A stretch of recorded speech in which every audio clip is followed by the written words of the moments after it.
les amis, Amadou Camara, j'espère que vous allez bien.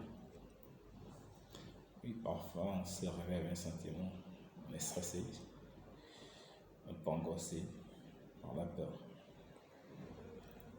Bon, souvent cette peur n'est même pas justifiée.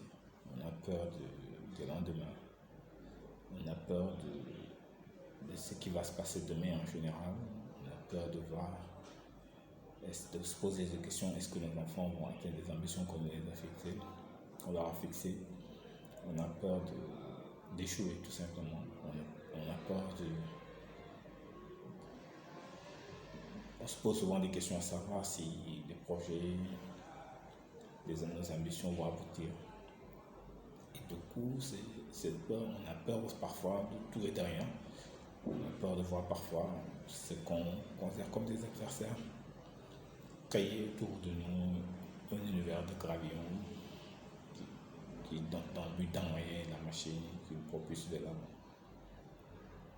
Au fait, une histoire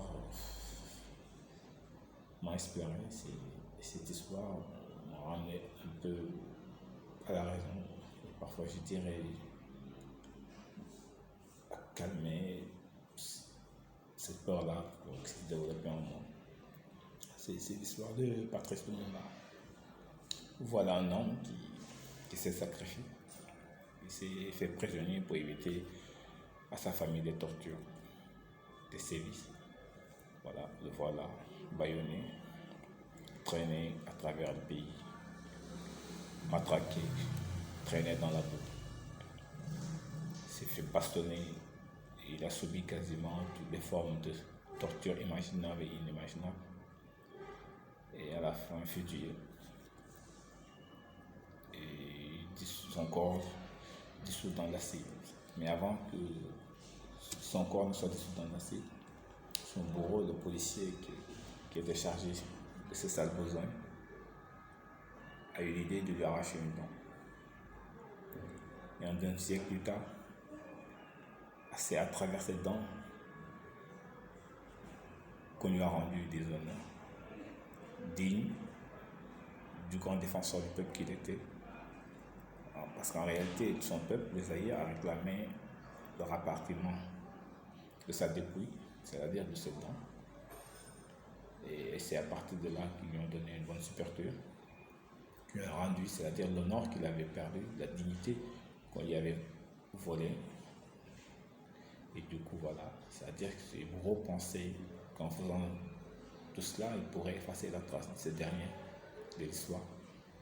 Et bien voilà, la nature a repris sa place à travers l'histoire. Et son peuple a réclamé a vu juste de réclamer cette dépouille pour rendre à cet homme-là l'hommage qu'il méritait réellement. Et par là, cette histoire-là m'a beaucoup inspiré et finalement, ça me pousse à penser à ce grand musicien qui a chanté cette belle musique d'ailleurs dans son album Al-Samadé, dans laquelle il dit carrément que c'est l'homme qui a peur, mais sinon il n'y a rien. Si ce nom, je vais le citer. Voilà, cela veut dire que parfois la peur ne se justifie pas. Et croyons au destin. Parce que moi je crois qu'on ne peut vivre et mourir sans atteindre ces objectifs, les objectifs qu'on nous a fixés, qu'ils soient des objectifs qui soient minimes ou majeurs. Voilà, c'est cette belle histoire que je voulais partager avec vous et j'espère que ça vous a plu. Voilà. C'était Amadou Camara, au plaisir. Merci.